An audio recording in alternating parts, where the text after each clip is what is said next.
Assalamualaikum warahmatullahi wabarakatuh. Para penonton yang saya hormati sekalian, kita masih lagi dalam ruangan 30 luahan perasaan suami. Para penonton, kali ini luahan perasaan yang kelima. Apa yang kelima? Yang kelima, wahai isteriku, berbincanglah denganku. Wahai isteriku, berbincanglah denganku. Tuan-tuan dan puan, yang ini sangat penting nih, perbincangan. Berbincang dengan isteri, berbincang dengan ahli keluarga. Apa juga yang kita nak buat? Terutamanya isteri. Isteri nak membuat satu keputusan yang melibatkan misalnya keuangan, bincang dengan suami. Isteri nak merangka satu rancangan melancong bersama dengan keluarga, bincang dengan suami. Isteri nak balik kampung, hal-hal yang berkaitan dengan keluarga sebelah dia, bincang dengan suami. Isteri nak tukar benda-benda di rumah, perabot di rumah, bincang dengan suami. Isteri nak menerima tetamu, bincang dengan suami. Hatta nak masak apa untuk hari ini, supaya masakan itu sama-sama dapat dinikmati oleh suami dan isteri dengan hati yang penuh kejujuran. Bincanglah masakan hari itu dengan suami. Kan cantik? Tapi apa yang berlaku sekarang ini ialah kita dengan ego kita, isteri dengan egonya, wanita-wanita dengan keegoannya, they tend to take things for granted. Dia ambil mudah perkara ni. Alah, suami aku dia suka itu, maka kita masak yang itu. Alah, suami aku dia tak kisah, maka kita sajikanlah yang patutnya, yang tak sepatutnya pun kita sajikan kepada dia. Alah, bini suami aku tak banyak cakap.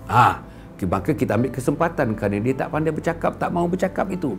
Alah, suami aku dia apa saja aku bagi dia terima, apa saja aku masak dia makan, apa saja aku beli dia pakai. Saudara-saudari yang dihormati sekalian, jangan begitu. Itu perangai yang tak baik.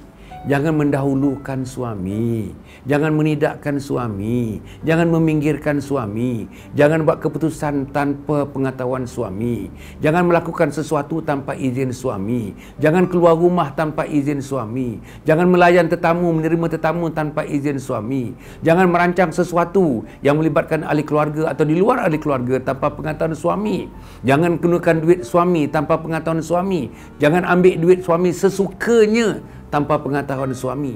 Jangan berbelanja berlebihan tanpa pengetahuan suami. Inilah di antara perkara-perkara yang perlu dibincang. Okey, macam mana cara nak bincang?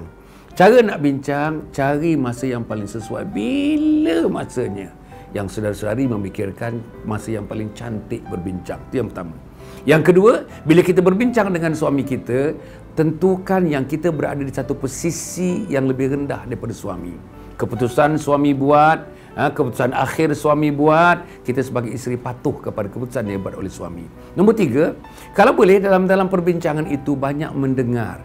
Sekali-sekali kita memberikan gambaran pandangan kita, sekali-sekali kita berhujah dengan suami. Tetapi berhujah dengan suara yang lembut, berhujah dengan perkataan yang lembut, berhujah dengan bahasa yang menyenangkan, berhujah dengan tidak menidakkan kelelakian suami, berhujah dengan tidak menidakkan martabat suami, dan berhujah dalam hujah itu kita sentiasa memuliakan reputasi, kebolehan, kemampuan suami.